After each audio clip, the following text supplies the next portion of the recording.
Navigating investment decisions after a divorce can be a daunting task, especially if you weren't the one primarily handling the finances during the marriage. It's common for divorcees to feel unsure about their financial future, particularly when it comes to how their assets are invested. Here are some important investment considerations for those moving forward after a divorce. First, you want to get a clear picture of the big picture, your overall asset allocation across all your accounts.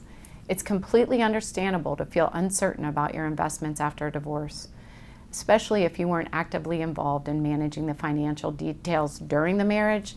It can be hard to make sense of where things stand now. Even if you were involved, the full financial picture may not have been clear or organized in a way that helps you easily see how it all fits together. This first priority is consolidating the view, getting clarity on how everything is positioned when we look at all accounts together as one portfolio.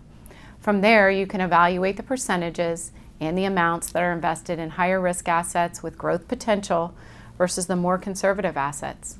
Understanding your overall investment strategy is key before making any changes. Without this clarity, it will be hard to make informed decisions moving forward.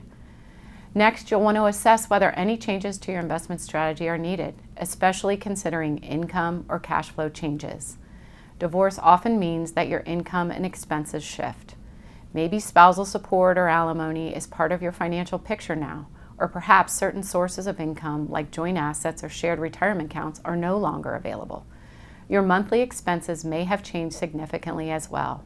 So this is a good time to assess how much income, if any, you need to generate from your investments and whether the current asset allocation still makes sense based on your updated needs.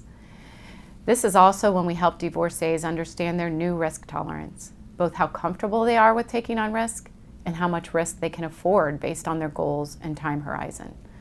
Sometimes a divorcee may feel guilty about making changes to the portfolio because it might have been their spouse who managed it. However, it's important to recognize that the investment strategy that worked during the marriage may no longer be appropriate now that you're managing your finances on your own. Understanding this shift is a critical step in making sound decisions. Last, we want you to evaluate any risks posed by concentrated stock positions or too much exposure in any one sector. In some cases, we find that a divorcee's portfolio is heavily weighted toward a single stock, especially if those holdings were tied to a former spouse's employer or a company that performed exceptionally well.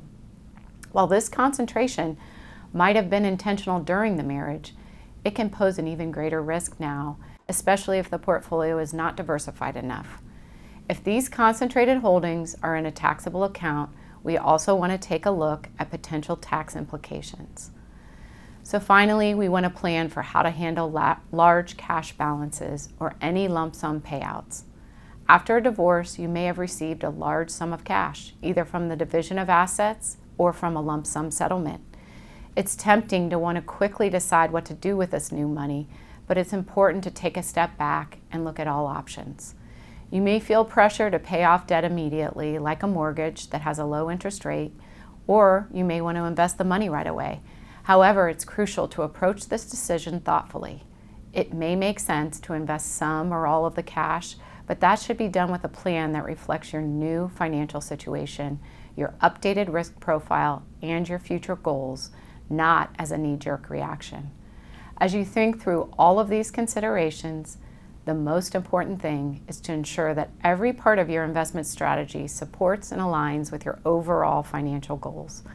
That is truly the purpose of the investment portfolio, to work for you and help you achieve your objectives in this new chapter of your life.